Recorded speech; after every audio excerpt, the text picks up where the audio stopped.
I haven't talked about this before because it's like a lot about fear. Yeah. It's about keeping you away from everyone that could potentially like save you. I can only speak about the music industry because I'm in it, but there's so many promises from men, and nothing that actually gonna end up being like long term and make you successful is gonna treat you shitty.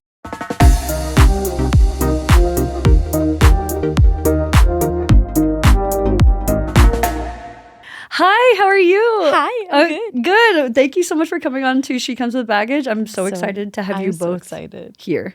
So yeah, exactly. We need to talk about the main person. We have a co-host today. This is Evie. She's my new best friend. Of course, both of you are my new best friends. So, but I get it. She's like the main. Yeah. Like she's takes precedent over most people. You know what I'm saying? Like she's kind of perfect in all of her ways. You just recently rescued her. Is that correct? Yeah. Okay. So my wife and I rescued her about a month ago now. Okay. She's from Mexico. Okay. We rescued her with Road Dogs. It's the rescue in San Diego. Okay.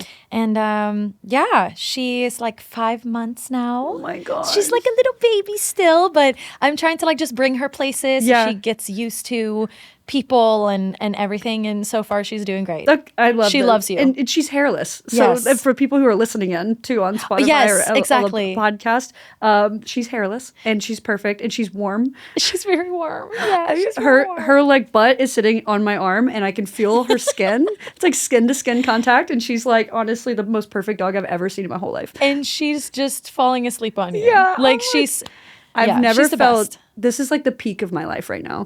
I've always had an obsession with hairless cats. Like always. I've always had like a Pinterest board of like hairless cat outfits. Yeah. Because that's my dream cat. And you also have, we just found out. I have a hairless cat. Her name is Ruth. Yes. I'm dead.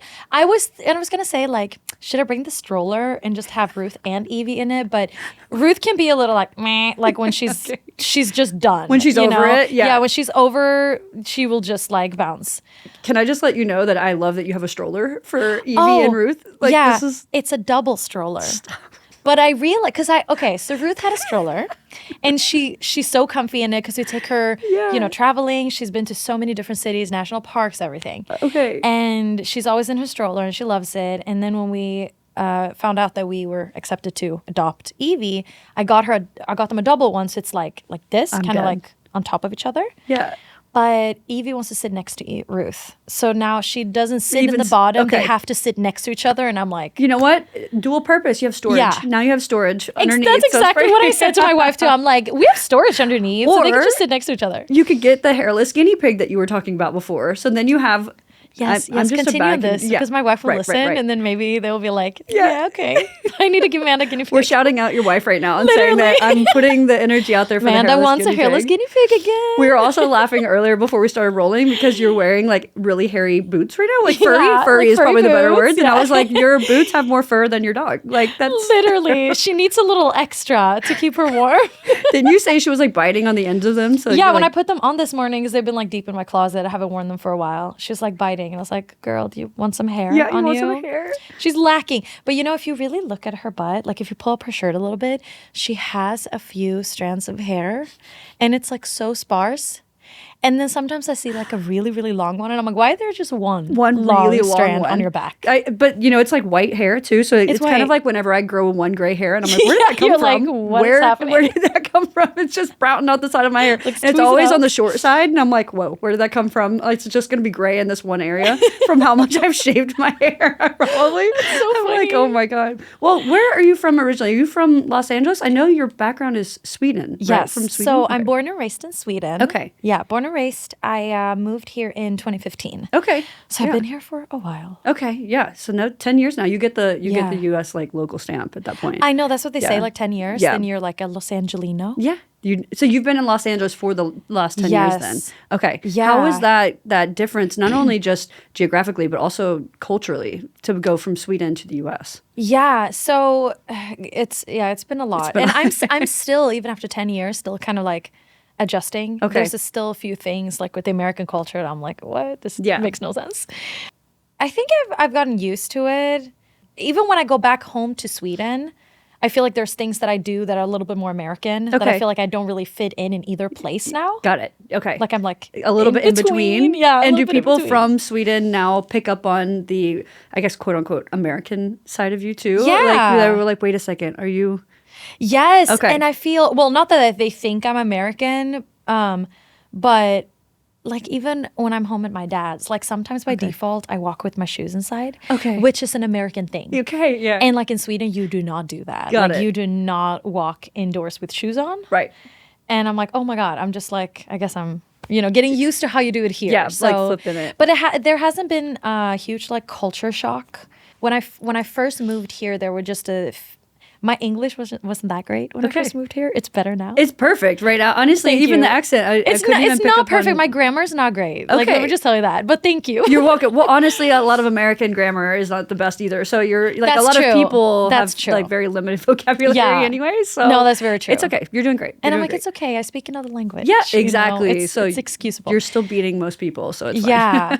So when I first moved here, one of the things that was really tricky for me was how Americans always go like, hey, how are you? But like they don't actually want to know how you are. Right. Okay. And we don't have like a phrase like that in Sweden. You just say, hey, right? You don't, yeah.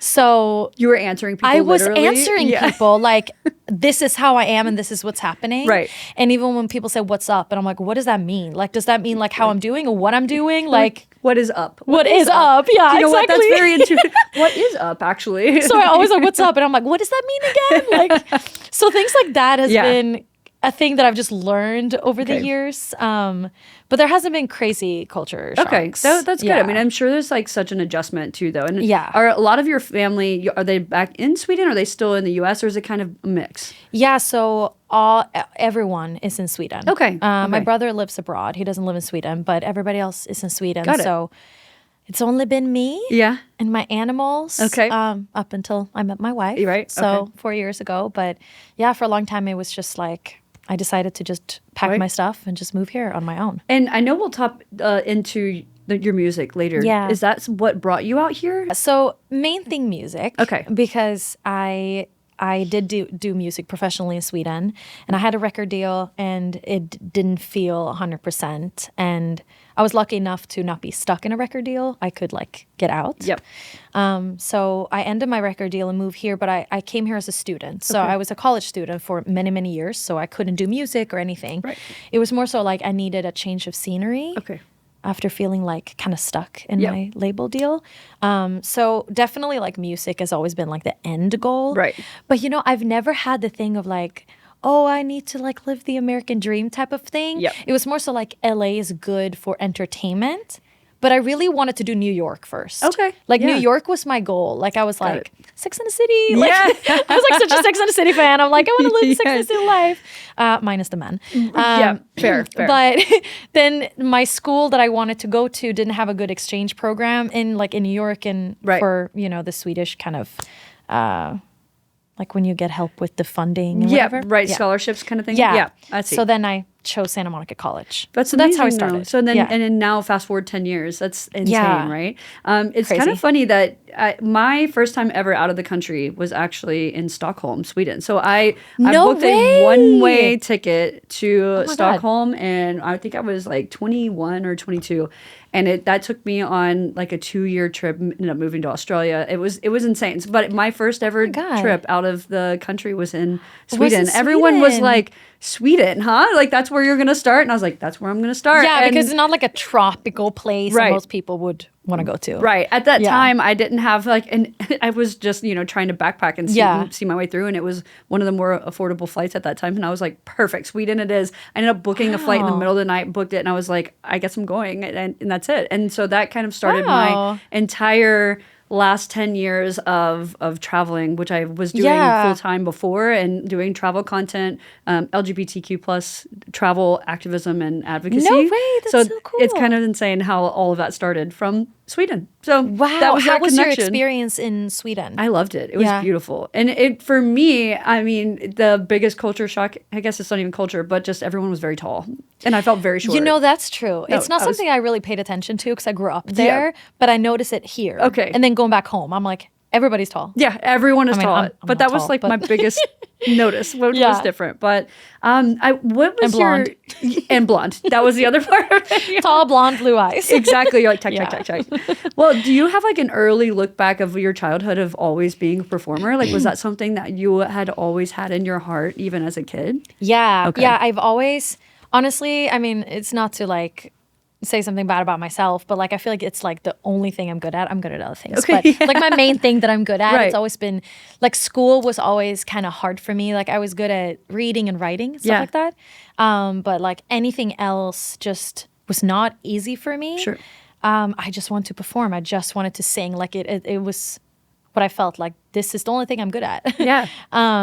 So yeah, I've always been singing, but I would not say at all that I was like a child, like a talent, like when I was a Right. kid. You know what I mean? Right, like right, I right. wasn't that great of a singer. Okay. I just decided when I was like 10, I was like, I want to be a singer. Yeah. So I was begging my mom, like, please, can I start doing like vocal lessons?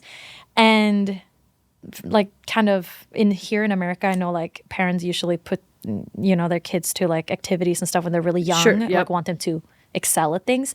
My mom was the other way around. She was like, no, I don't want you to take something like seriously professionally when you're too young. You should just have fun. Yeah. But if you still want to do it when you're like 11 or 12, you can start. Okay. And so you were like, I'm And holding on to this I was like, dream for 2 yeah, more so I was years. like sticking with it. I was like Yeah. singing. And I was like, please. And she's like, all right, we'll get you in vocal lessons. So yeah, ever since then, it's just been nonstop. like, literally the love of my life is singing. I love that though. Yeah. And I love that that is like to your core Yeah. what you love to do. And you know, we Yeah. talk about that on this, what is your why? And whenever you're a creative in whatever that industry that might be, like knowing your why and like that is your love, like your passion is poured into it. Yeah. They always say like if you love what you do, you never work a day in your life, which I don't think is true. I think that if you love what you do, you work harder because you love Yes. it so much that you Yes. want to perfect it. And there's always ways Absolutely. to like continue getting better. So, Yeah. I mean, I think that sounds like, you've been doing this since you were 12 years old. Essentially. Yeah, literally. My dad is an audio engineer and mostly with like documentaries and TV, but he also did like a few big concerts. And I think that kind of got me into it, just like listening to Roxette. Yep. And I just had music around me as a kid.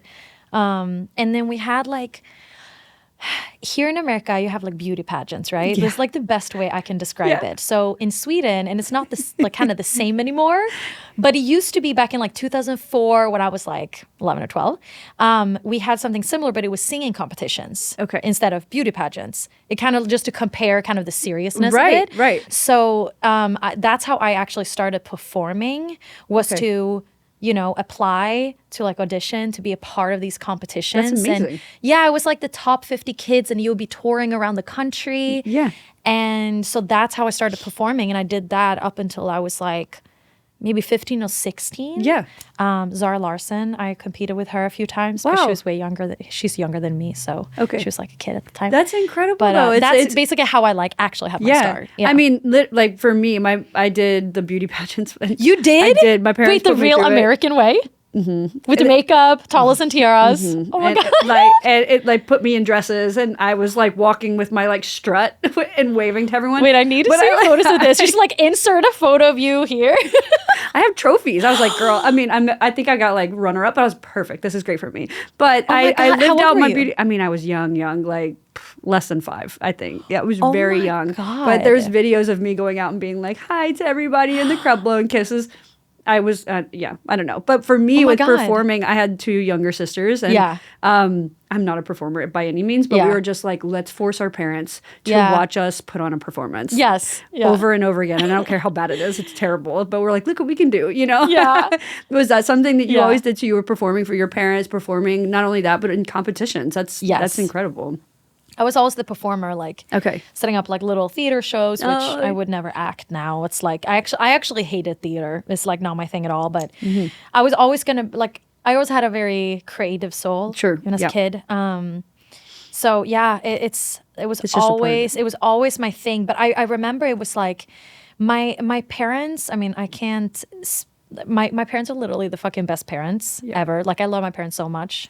like textbook great parents. Okay. But one thing I love that they did was they never actually pushed me to perform. Okay. Like they were like, well, if this is something you want to do, then you submit. Okay. So when I was like, 12, 13, like I was online and I was submitting myself. I was recording a video. My dad helped me record and then I submitted it. And I chose my songs and I found the backing tracks. It's not that they didn't want to help me, but they were like, if this is something you want to do, like it's good that you take responsibility because they didn't want to push me to do it. Which I actually love that because I mean, here lately we're seeing more the helicopter moms. Helicopter moms, but also like the exploitation of children, absolutely. like forcing them into performing arts and things like that. Like, it's kind of what you said, where not only are people putting their children into activities, but they're also putting this pressure on them to be the best in their activities. Exactly. And sometimes it's just like the kids just want to have fun too. But also you took it to another level and took that responsibility, which also built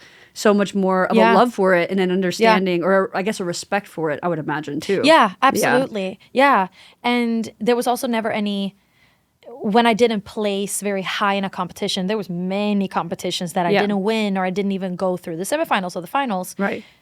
There was no, oh my God, I disappointed my parents or anything because ultimately I was the one who wanted to do it. It was more like, okay, what can I do better next time? Which I guess is also, it prevents resentment being built up as well, yes, which is great. Absolutely. And I think that's why also I'm not very attached to the outcome of things like projects or song releases or even when I audition for shows. Yeah. If I don't get it, I'm just kind of like, I can be disappointed, but I'm just kind of like, okay, on to the next thing. Right. And I think my parents definitely helped me with that. Instead of kind of like breaking down your own ego and breaking down your self-worth, which that's really empowering. And it sounds like it was instilled in you from a childhood age, but not even instilled in you from your parents, but instilled in you from yourself, which is really for sure. Empowering. Yeah. Yeah. Well, tell me about your coming out journey. Was that something that also your parents were really supportive in, or was that also something that took a lot longer to unpack and kind of navigate? So I'm out gay now. Yep. I'm a full-blown lesbian. And I think I've known that since I was very young. But I think for me it was confusing because like as a kid I still had like crushes on boys, but I never wanted to be like, I didn't really want to kiss boys. It was more so like kind of the flirtiness. Right. So for me, it's always been kind of confusing in my early like teenage years because I'm like, I've been in love with some of my ex-boyfriends, but I never wanted to be intimate. Okay. And that was always confusing. So I was like, I guess I'm bisexual. Right. So I was bisexual for like a long time. Right. And when I was like 11, I first realized I had crushes on girls. Okay. And I'm like kind of spiritual. My grandma has like tarot cards and pendulums, and she gave me a pendulum as a kid. And I was like using the pendulum and asked it like, am I gay? Hoping it would be like, no. But it didn't. It was like, yes. And I'm like, no. And then I did it again. Maybe if I tried for the 14th time, no, it'll swing the other and way. You would always be You're saying, like forcing gravity. And I was like, look, it said no.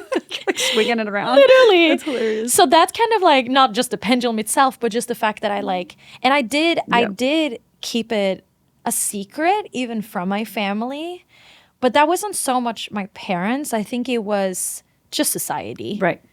And my parents and my family has always been super accepting. Yep. But I think also back in like the early 2000s, it's different than it is now. Yep. It's not like you sat down your kids and be like, if you're gay, it's okay. You know what I mean? So I didn't get exposed to like gay couples or anything like that, also because of the times.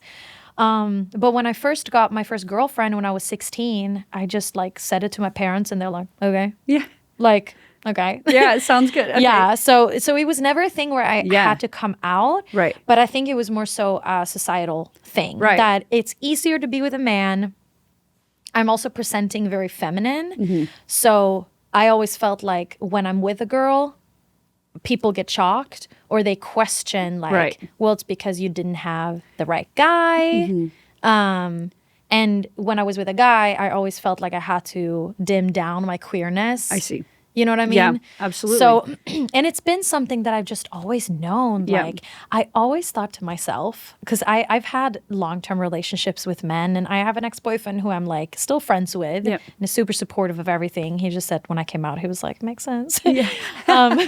But I've always like, even when I had these long-term relationships, my thought was, either I'm going to go with this to my grave that I'm actually gay and not like bi, right? Or hopefully my future husband is going to be okay that I can have a girlfriend on the side. Wow, yeah. Because that is my only way to like kind of live out my true self, but still fit into society. Yeah. And isn't it interesting how, like, you know, when you think about looking back on this, how much strategy you put into all of this, you know, and then all of it to lead up for your parents to be like, okay. But it was a lot of that societal pressure that was coming from every other direction. Like not only just, you know, from being the fear of your parents, but also the fear of society not accepting you, the fear of not being queer enough looking, quote unquote, you know, and then having to always have to either question yourself or other people question you. Like that is a lot of pressure to have to deal with 24/7, to where you're like in your mind strategizing all these things. Well, okay, if I end up with a man, then I have to, then maybe I can have a girlfriend. Yeah, you know what I mean? It was like, very strategically. Yeah, like, but it's not even meaning to. It's like subconscious, like coming up with plan A, B, C, D, E, F, and G to make sure that you can still somehow find a level of authenticity, even if it wasn't able to get all the way there. But it's, no, exactly. And I think also that's when I hear, you know, I love hearing coming out stories. Same. Because queer people are so fucking brave. Queer people that have families that do not accept them or even come from like a religious background, for me, it's so fucking brave, because I think about like, I had a supportive family, but I felt like, kind of think to myself, I wasn't brave enough to come out sooner. Because I do feel just like I neglected myself for so long, you know, when I have a supportive family, but the society's pressure was so big that when I just see queer people who come out even when they have like non-supportive families and all that stuff, that to me is just like, oh my God. Right. Like queer people are so fucking brave. Absolutely. I was just talking about this recently, especially with like all the rhetoric and that it's happening with our community, especially targeted towards trans people. I was just talking to someone recently and I was just like, the level of bravery and courage it takes to be queer, trans, non-binary, so openly in the world that we live in today is just next level. And like that to me is just so much proof in itself that we are 100% who we are, because no matter what, we're still choosing to show up as ourselves. Absolutely. And I think that there's nothing more brave than that. And I feel like then, and to where people are questioning it and telling you like, no, it's not, you're lying or whatever. When I'm like, how could they, you know, you're going against everything that this society is telling you. You're going against everything. Exactly. And still choosing to be yourself. And still I'm like, choosing there's nothing more brave than that. I mean, it's totally incredible. Agree. Yeah. You know, I think also as someone who is femme presenting, right? There's another layer of comphet that kind of creates this like fog or like I hate to say brainwash, but it's true, because like all of society tells you who you are and who you're meant to be based on what you look like surface level. Society telling you, well, you look this way, which means you have to be with a man. You look this way, which means you have to like these certain things, or you have to aspire to be a wife, or aspire to be a good mother, or aspire to be these things because of the way that you present. Yeah, absolutely. Yeah. For sure. Because I would always get questioned. Always get questions. And I feel like it's like, well, if you're femme and girly, like, then you how can you be gay? Right. But then I usually just, whenever I get those comments from men, I'm just like, well, isn't this very gay? Like, I am so girly because I fucking love, I'm a lesbian. Like, you know what I mean? Like, hello? Right. But yeah, I mean, absolutely. And I think, I mean, for just personally for me, I think that added a layer of like, it was also, it was like easier to kind of blend in as well. Okay. Which was obviously more hurtful to myself, but like it's easier for me to kind of stay below the radar a little bit. Because I had, in college, I went to hair school actually for like a year and a half in college in Sweden. And I just was very impulsive and I was like, I'm going to shave my hair off. Right. So I shaved it kind of like a mohawk Rihanna style. Okay. And I looked very lesbian. And at the time I had a boyfriend who's gay. He's gay, which is really funny now looking back. It was like this super flamboyant gay guy. Y'all just accidentally became like a lavender marriage without even meaning to. Everybody kept on saying like, hey, you know that your boyfriend is gay? And I'm like, he's not gay. And then they said that, you know, about me, like, you know, your girlfriend is a lesbian. He's like, she's not lesbian. But we both turned gay. But I got approached by a lot of girls at the time because I looked very butch. Right. And I mean, personally, I loved it, but I didn't want to admit that. And it was one of the reasons I grew my hair out, because I was like, oh my God, now people are onto me. Got it. So it's been a journey of like fully comes down to just accepting myself. Right. Now I don't feel like, even when I came out as gay, I don't kind of present for the male gaze anymore. Mm-hmm. Like, I stopped fucking shaving my legs. Yeah. Shit like that I'm like, I did just because the guys wanted it. Right. And that doesn't make me feel less feminine. That's true. You know what I mean? And yeah, it's an interesting journey. It's such a journey. And I think that's something that we talk a lot about on this, is like, coming out stories are so fascinating too, because they're never ending. Mm-hmm. They're not linear either. Like, it's not like you come out once and then it's done, right? Exactly. You come out, and that's like maybe the very first introduction to like living more authentically, but it takes years and years. Like, for me, when I came out, I mean, or when I even realized I was queer, I had like an experience in college, and I panicked because I'm from Tennessee. So I panicked, and I was like, I need to drop out. I need to move schools. I need to go to the other side of the country, start my life over as a good little straightie. And I'm going to be more feminine presenting. I'm going to do everything I can to get these feelings out of my head, because it was so scary. I ended up moving, and basically that didn't stop my queerness just like coming to the forefront, you know? And it basically, the universe was like, okay, we're going to pair you with people who are going to make you more understanding of your queerness, which was amazing. But then it took me years and years to find comfortability in the way I dress. Yeah. And like, because at the time in the early 2000s, the only representation I had was of lesbian, was very butch representation. Yeah. And so I was like, does that mean that I have to dress like that to be how I feel inside? Right, exactly. And so, you know, I went down that full route, just like I went down the full pathway of being straight, as being wearing heels and dresses and my hair. All that and stuff, I look back now, and I was like, I look so uncomfortable. That doesn't even look like, and even when I show my friends now, they're like, oh, wow, you look, that's not like you. All stiff. Yeah, I'm literally like, even in the photos, like I have like a glare in my eye, like get me out of this. And so you know, it's so funny how like it takes years. Yeah, I literally still am figuring out what feels most comfortable for me. Yeah, and it changes every day. And like that's why I wear pants, because I don't like to shave my legs either. So I feel like I just love it though, because it really shows. I feel like it's a queer thing. Yeah, I feel like it's a queer thing. Like literally, the moment I just like, I'm a fucking lesbian. What the fuck am I doing here? Right. I'm like, hair's gotta grow out. Like, and it's more so I'm just like, why am I shaving just because men wants me? Like, I remember the last guy I dated, I will be like, I remember one time I FaceTimed my friend and I was like, I'm going over to his house, like, and I didn't have time to shave. Do you think he's gonna be mad? Like, that's is insane. Yeah. Like, that is actually insane. Right. And I've never, like, ever since I came out, or like when I dated women or non-binary people, like I never once had that, because it's like, it's I don't know. It's There's crazy. Just so many bigger things to put your care and your mindfulness into, other than the body. Like I think that's something I love so much about queer people as well. It's like I know so much that I'm queer because I can tell you the reasons why I love women, right? I can tell you 1,000 reasons why I love women. Yeah. And none of it has to do with this like artificial, surface level, materialistic version of women. Like how a woman should be because of what a man wants. Exactly. Yeah. Like, no, I love the energy that a woman presents. I love the mind. I love the intellect. I love the emotional intelligence. There's so much more to it that, okay, body hair, like it's literally the least that if anything, I'm like attracted to it because you're so confident in your body. Do you know what I'm saying? Like, it's just like, we love women so much that it's like in all forms. No, but like, seriously, I say that to my spouse all the time. I'm like, the armpit hair, I love it. Like I'm into I love it. Yeah. It's kind of like a fetish, I think.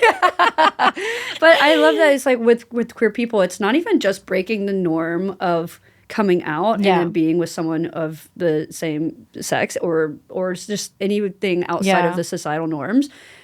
But it's also breaking down everything in between that, right? Yes. It's like once you knock over that first domino of like, okay, I like the same, I like something outside of the traditional, what's considered heteronormative.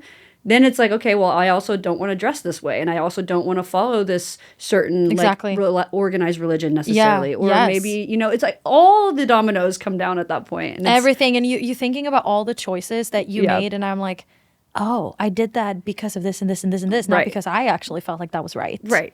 And it's fascinating though. Yeah. And I love that about being. And I actually said that to my parents too. Like, when we just talked about coming out and everything, I was like, just one thing that I wish you guys did do when I was younger was to emphasize, like, not just, do you have a boyfriend or say anyone you like? Not that my parents like ask that often, but that it could be like an option. I wish that there was like, that it was an option. Right.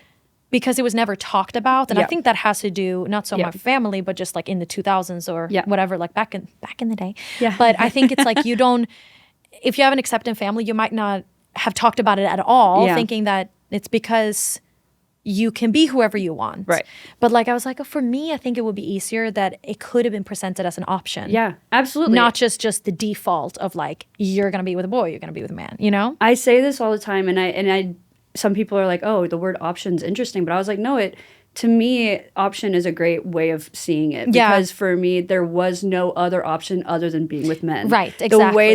The way that society teaches you is like you said, the default. Yeah. The default is for you to be successful. It's to go to school, get a degree, get married, have kids, be in a long, committed marriage with a man, be a good wife, and that's it, right? Like that is what it means to be a successful woman. Yeah. I didn't know that there were other options. And so it's not like that. I mean, like an option as in like, this isn't who my truth is. I'm choosing this. Yeah. It's just like I didn't know that I was allowed that it's to okay choose to myself. take that path. Exactly. Yeah. And so I love that you just said that, because I fully agree with you that if it was even presented as there are other avenues or other pathways for me, then I probably would have been less scared. Yeah, absolutely. And I think about too, back in the day where, you know, it wasn't as accepting to be trans or non-binary. I feel like if that was a thing back then, or of course it was, but like presented as a path or an option, I feel like people would have had more of an epiphany, like, oh my God, that's who I am. But like, you know, if it's not accepted in society, then you're kind of in your own bubble where you don't even, you get lost in yourself. Absolutely. And, you know, for me, like, of course, I didn't choose to be gay, although I would have if I could. I would always choose to be gay.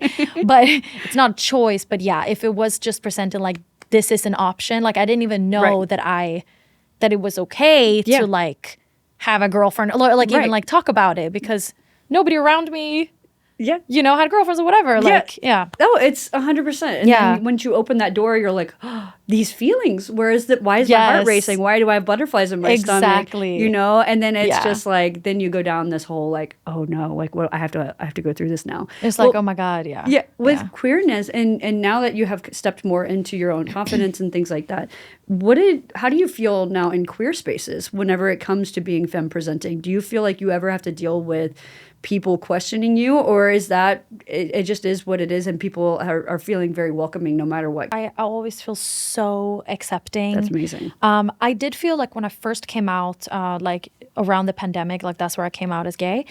When I first was in queer spaces, I did feel like that I wasn't queer enough, but that wasn't the queer community. That was myself. That's amazing. It just came from myself. Yep. And I was very ashamed of my past with men. Okay. That I didn't want to tell like girls I was dating that I had boyfriends in the past, because I thought that, you know, other lesbians or bisexuals, whatever, queer people would judge me. So it came from a lot of kind of like self-hatred around not coming out sooner, kind of neglecting myself and still having or dating guys when I really didn't want to. Right. But it was never anything from the queer community. That's like amazing. It's always come out, like I've always felt super supportive. And I mean, I even said that to my wife when we first met too, that I was like, you know, I feel like sometimes like when people ask about my past or whatever, I want to hide and I don't want to tell them, yeah, I had a boyfriend for like 2 years. And my wife was like, that doesn't make you less queer. Yeah. And I was like, oh, it was like oh my God, that's true, you know? And it's just that simple as well. Because I mean, same exact situation with me. So I'm pretty gay, you know what I mean? I'm pretty solid in that decision at that point, or that identity at this point.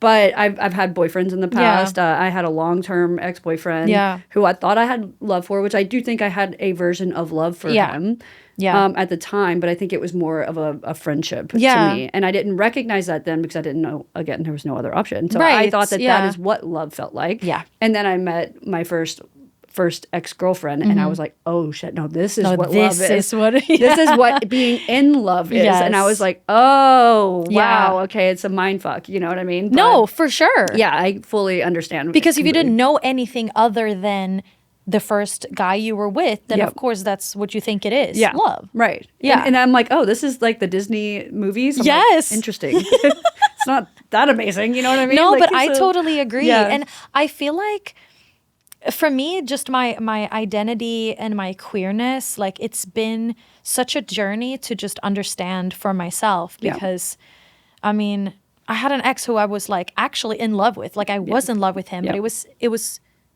the person he was. Of course. He was such a kind man. We had a lot of fun together. But the way I could distinguish like, no, I'm gay is because like anything sexual. Right. I can't explain it other than like I'm fucking traumatized. And then your body goes into almost like out of body experience where it's like, gotta do what you gotta do because you're in a relationship. And like, I thought to myself, well, all girls probably feel like this. Yeah. Yeah. No, a little red flag. maybe not. Yeah, right. And then when I had my first experience with a woman, I'm like, oh, yeah. okay. Yeah. You're like, I'm not waiting for this to be over. Yes. I was like, is this what it should be like? Yeah, you know? absolutely.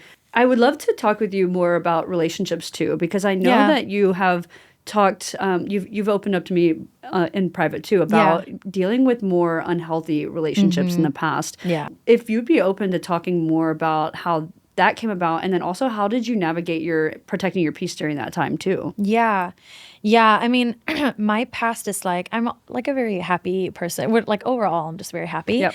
But like I've gone through a lot, like most people have, but I've fallen into kind of like a habit of ending up in really abusive relationships. When I was 15, I was raped and it ended up going to trial a few years later. And I think that relationship he was way older, got me into a spiral of finding that in every man after, where I was just looking for trauma. Like that was my first like relationship and it was just very familiar to me. It happened again and again and again. And I'm like, why do I keep on choosing these men? And I think, a lot of men preyed on me being vulnerable. Yep. And when I moved here, I was extra vulnerable because I had no family around. Okay. So it was just me. Yep. And it was hard finding friends. I just moved here from another country and had like a hard time finding my group of people. And unfortunately, like being a singer and an artist, especially in a new country, women and especially young women are so exploited and taken advantage of in the music industry. Okay. And like that adds like an extra layer to it. So I did go through, I mean, there's been, oh my God, I have stories for you when it comes to like producers in the music industry. But I think what was like the most traumatizing, that has been something I'm still kind of working through. I ended up in a situation where hindsight was definitely grooming. Okay. Yep. By someone who was much older. He had done a lot of like work with artists that I really looked up to. And it was like a work relationship. And I realized like after the fact, I was like, oh my God, I was groomed. I was taken advantage of. It was extremely abusive. And it was all in exchange for like, I'm going to do this album and had this like power over me. Right. I was, like didn't have contact with friends almost for like 6-7 months. Right. My family was really worried for me. Like I lost like all my friends really. Yep. It's about keeping you away from everyone that could potentially like save you. Yeah, absolutely. So that has been, and I haven't talked about this before because it's like a lot about fear. Yeah, absolutely. Because these people have a lot of power. They have a lot of power and they know that. And there's a lot of control that's being exercised there. Yes. And I think that, one, I want to say I'm sorry that it happened to you. Yeah. And for all the relationship abuse that you've gone through as well, because it sounds like it's not just been one time or a couple of times, but it's something that's been a cycle of happening. Yeah. And thank you for sharing also, because I know that many women experience these situations, and it's very difficult to talk about, especially in industries where it is built in that you have to be silent. Exactly. It is that part. I'm glad you said that. Yeah, it's a culture that is created for silence of women. Yes. Women, and I think that is something I just want to let you know that I appreciate you so much for sharing that, because I know that it's going to reach and be relatable to a lot of women who have experienced the same. Yeah.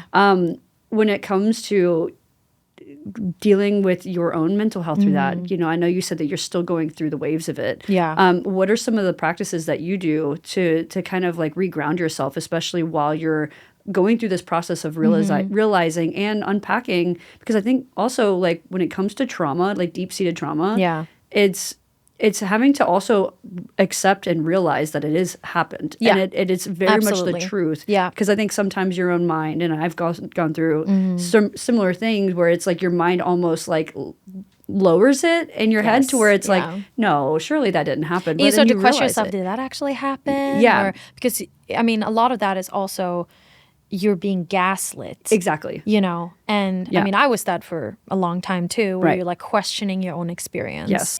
I've been through therapy for a long time, and it's helped for sure. But I think I also needed to kind of learn it in my own way, where it's like I understood where I could see red flags and patterns. Okay. But it's so easy to fall back into what you're used to. And I think that's something that's not talked about enough, because a lot of people are criticizing women who are in a lot of different abusive relationships, like one after the other. It's not that, you know, we want that, but it's like, if that's all you know, you think that that's love. Exactly. And that's what I thought for a long time, even though I could tell like this is not healthy. So when I got out of the last, I don't even know what to call it, but experience, I started therapy, but I also wanted to pour kind of like my experience into other people. So I became a volunteer with Crisis Text Line, which is a hotline when you struggle with your mental health. And I did that during the pandemic, and like that was super helpful for me, because I'm like, I know I'm struggling myself, but I can actually try to help other people at the same time. Yeah, absolutely. So that helped a lot. And I think it's also to like start talking about it, because I don't talk about it enough. Right.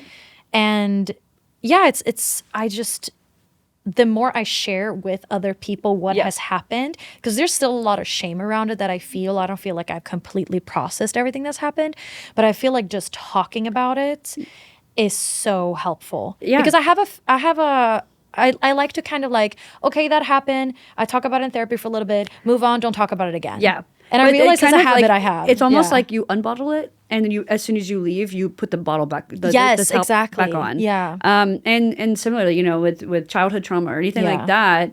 I mean, also, you know, you were young, right? And that's also a part of it, where this is a childhood, adolescent years. But also, you know, whenever it comes to that, we've been taught again.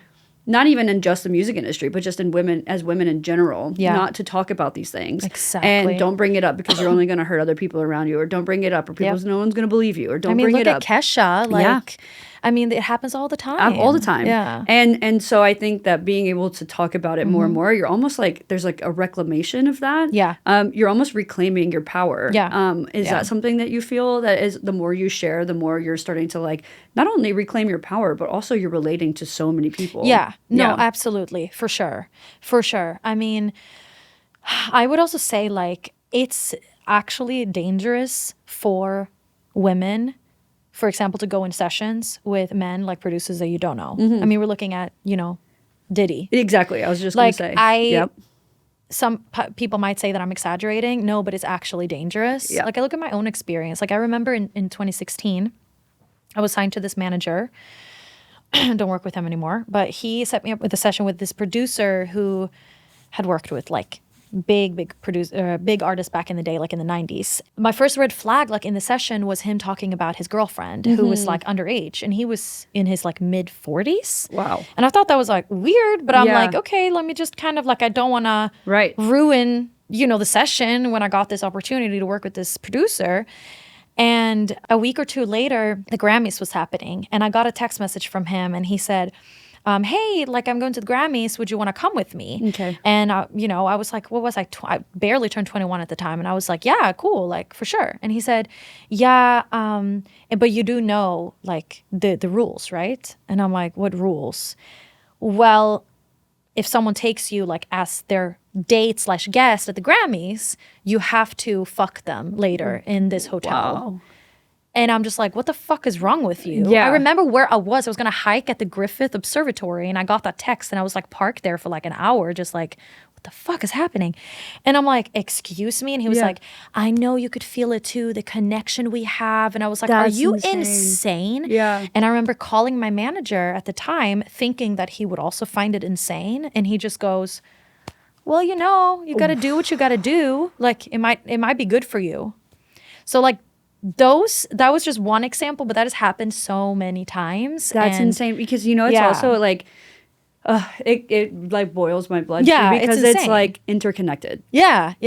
And again, it's the exploitation of women, and it's the exploitation of women in exchange, quote unquote, Exactly. for these things that it's like, and also the fact that this happens to so many people, and like as we are uncovering like the P. Diddy case, right? It's like this has happened to hundreds and hundreds and hundreds of women, and it's so interconnected with people in power. Yes, and it's to the point where the only way to reclaim the power is for people to be able to share their stories. Exactly. And I think that that's what we're seeing now. Is so many women have come out and spoken up about it. Yeah. And again, it's like you're told to stay quiet because they almost gaslight you into saying that you should feel shame for doing these things that you've been told, you know what I mean? But actually it's like, why are we not questioning the men that have had to exploit women in order to get them to do things for them? Yeah, you know what I'm saying? exactly. Why are we not thinking, that you always hear the thing of like, oh, you but a society is just built up for men in power. Yeah. And I'm just like,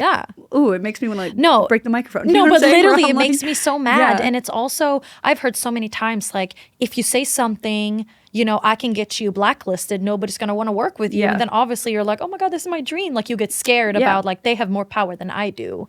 So it happens all the time, like all the time. That's why, like, for me, I do not work with like straight men anymore. Yeah. Only if I know that like a friend knows the person. Right. But I only work with queer people or women or non-binary trans people. Yeah. Like that's just to keep myself safe. Yeah, absolutely. But I mean, it's just, I think I burnt a lot of bridges actually because I've maybe not publicly spoken out about it, which is something I haven't done just out of fear. Of course. But I burnt a lot of bridges by saying like, that's fucked up. Yeah. Like I'm not going to work with you again or whatever it could like be. Like standing on business. Yeah, where you're exactly. Like, no, I'm not, because, they will probably exercise every form of manipulation in order for you to fall into it. And even it could even be like, if it was like inappropriate jokes, I will say something. I said, that's fucked up. Don't say that. Yeah. Like, I might at times have looked like, I'm like, oh, but her, like, but I'm like, no,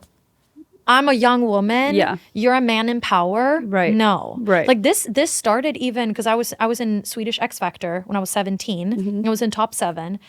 And it started already there. There was a guy that worked on the show that was like high up.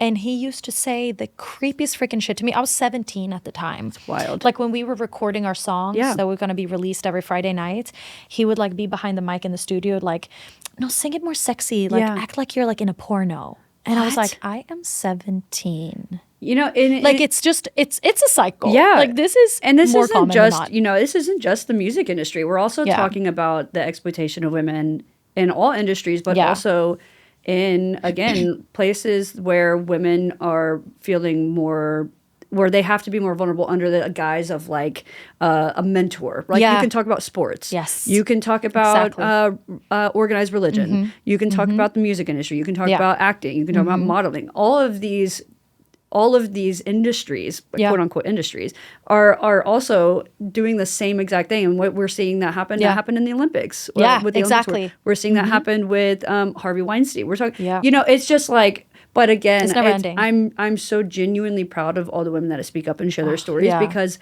that is what is finally flipping the script. Absolutely. And what I also think is very exciting and something that is like keeps me with hope is like you're now seeing the music industry is being dominated by queer women. I love it. Not only so just women, much. but queer women. Yes. And queer women of diverse backgrounds. And you know what I'm saying? Which I'm like, okay, so not only are we reclaiming our stories, but we're also going to reclaim the stories and then take over the power and the control. Exactly. And we need that more like now than ever. Yeah, absolutely. I mean, it's amazing. Like on the charts, like, I mean, it's incredible. And I feel like even like queer movies. Yeah.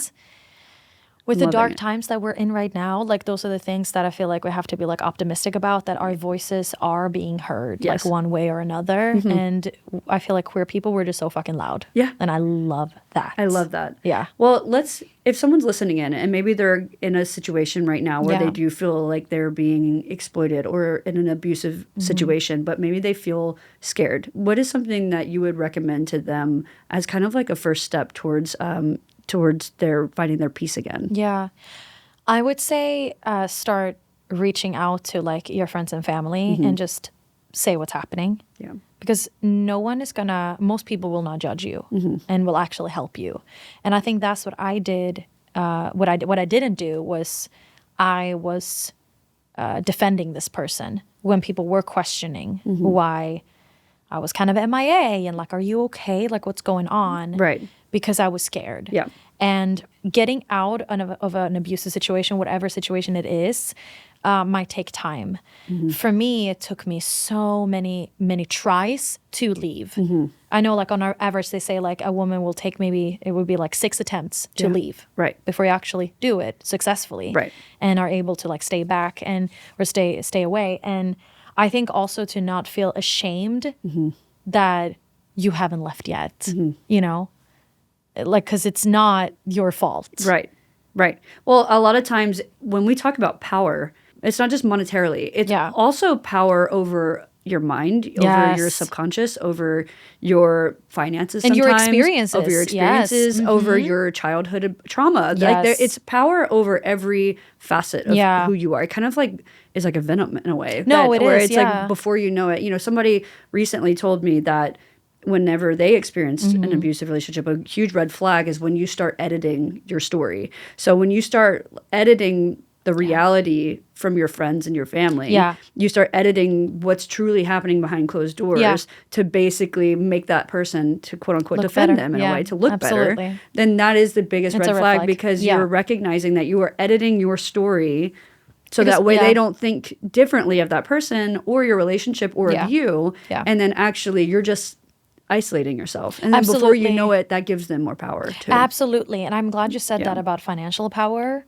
because that is another aspect that is so common. And when it comes to career, like if this is someone you work with, like that they hold that power, like, hey, if you speak out or if you leave, I'm going to take this away. Yeah. And for me, like what I would want to say to myself back then, myself as a person and my own mental health and sanity is more important than any career. Yeah. Like I would much rather give up everything just to make sure that I'm safe. Absolutely. I feel like there's like, especially I can only speak about the music industry because I'm in it, but there's so many promises from men and nothing that actually going to end up being like long-term and make you successful is going to treat you shitty. Yeah. You know what I mean? Absolutely. Like it's just not worth it. Well, let's just say hypothetically speaking, you do get the dream, right? But then if it's at the cost of who you are and if it's the cost of your soul and your happiness, then is the dream going to feel fulfilling anymore? Yeah. And I think that is something that, I mean, with situations that have happened in the past with me, whether it's through addiction or now I'm sober. And to me, it was like, if I'm going to continue down this road, it's going to cost me. Yeah. And am I willing to lose myself over this? And I think that was the kind of a wake up call for me, where it's like none of this matters if it's at the cost of me. Exactly. Because at that point, if I do get every dream in the world, I'm not going to be actually present. You're not going to be able to enjoy it or do it anyways. Exactly. Yeah. So I really, really appreciate you opening up and sharing this, because I feel like truly, truly it's so important, especially now as we're seeing very similar things popping up across media, across all these industries. And it's just so encouraging to be able to also link arms with other people who have gone through similar experiences.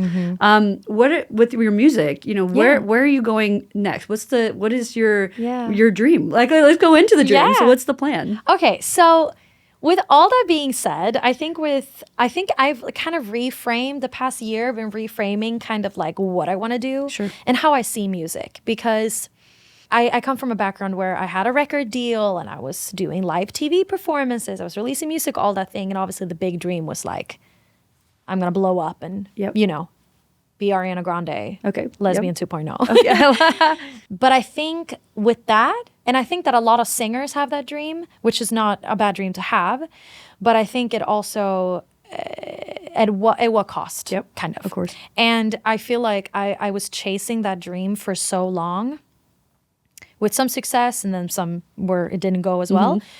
I just felt like, well, am I having a good time? Right. Am I happy? Right. And I'm like, actually, I'm not. Let's go back to like what I actually want to do. What do I want to do? I want to just fucking sing. Yeah.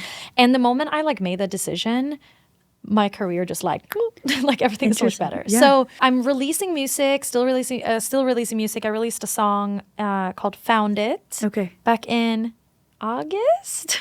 Like my months are just like, oh, honestly, yeah. But that was a huge success. Like it ended up on New Music Friday in like 5 different countries. Like it was incredible. I love that song. And I think I just didn't put much weight into the outcome. Yeah. Like I just I know this is a great song. It's like probably the best song I've ever done. And it just showed. And I'm focusing a lot more on performances. Okay. I got thrusted into like the Vegas scene last year. So I was the lead singer in a burlesque residency. Incredible. I did EDC Las Vegas last year. So I was kind of busy with that. And that took kind of the main focus and not recording. But I also record, like that is like my main job. It's like performing. And then I record and write for other artists and other producers.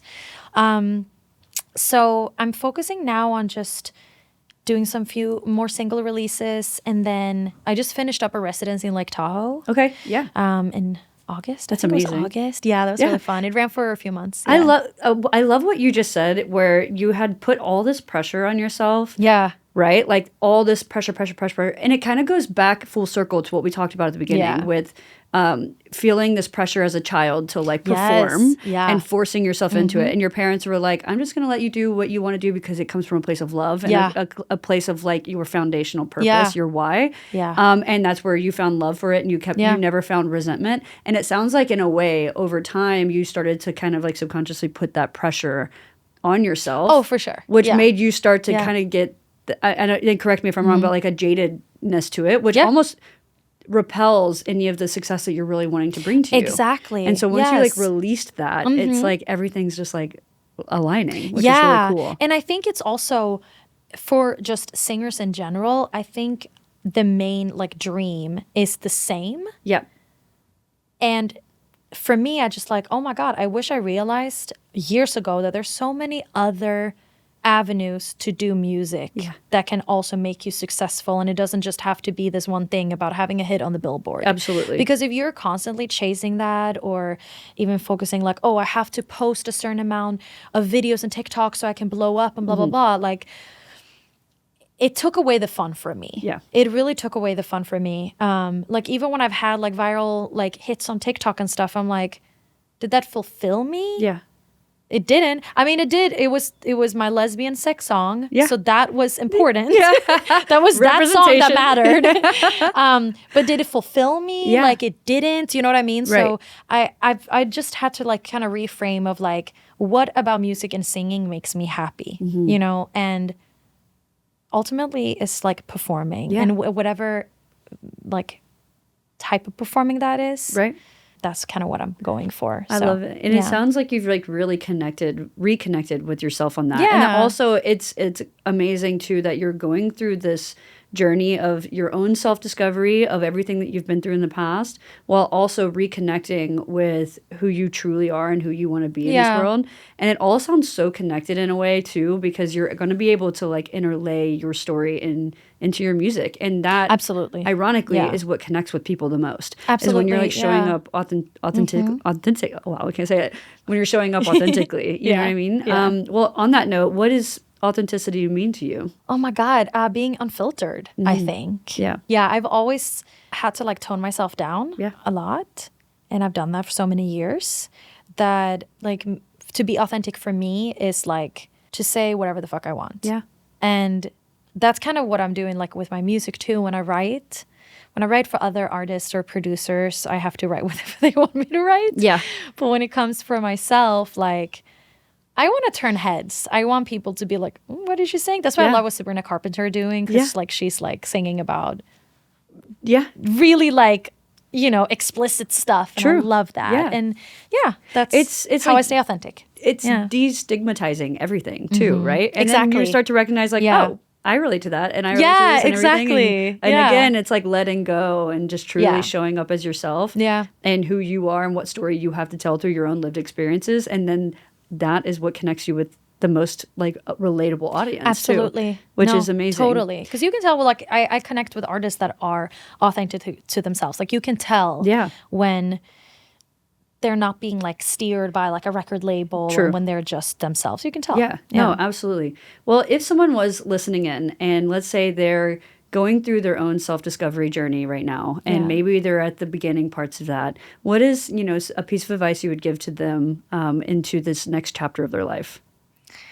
Oh my God. Like, I know this sounds so cliche, but like have fun with it, to be honest, because I wish I had more fun in exploring who I am. Yeah.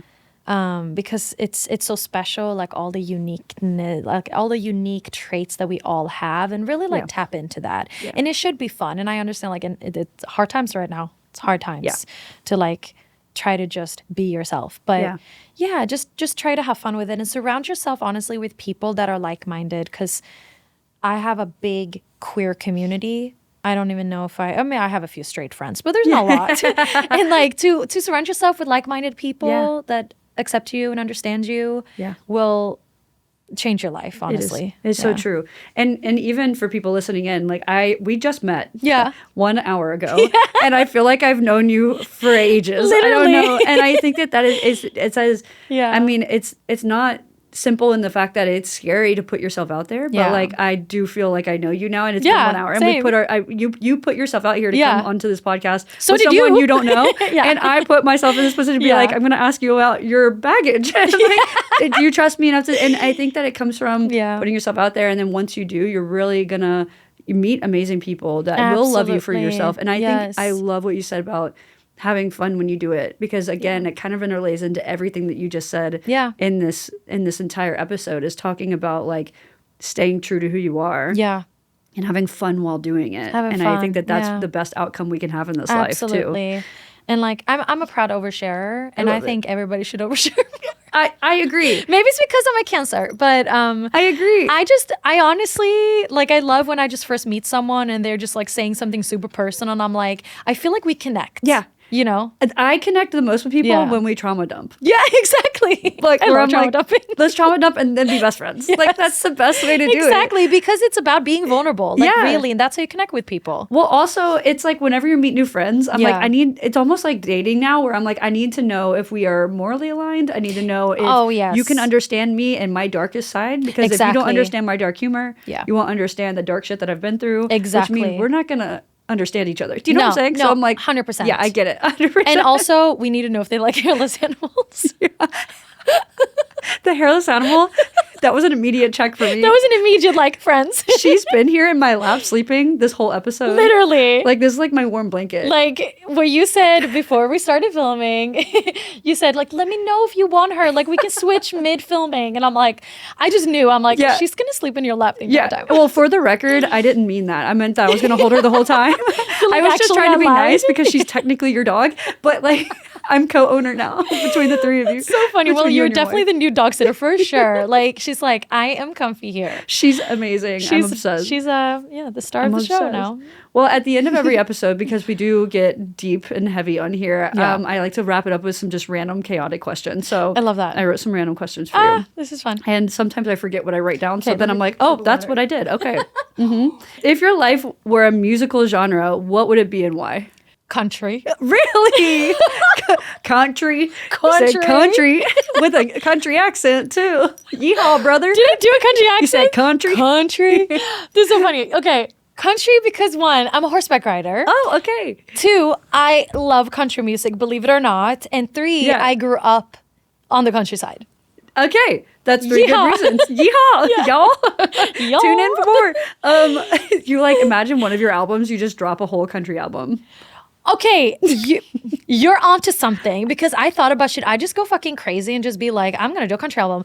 My album, Lady Love, is actually me sitting on top of a horse. So it's gave like a little country, but like not the sound, but just like the vibe of it. But yeah. We're tiptoeing. Yeah. We're seeing. And like imagine Evie with like a little cowboy hat inside like the album drop photo. Stop. The EP like oh my God. release.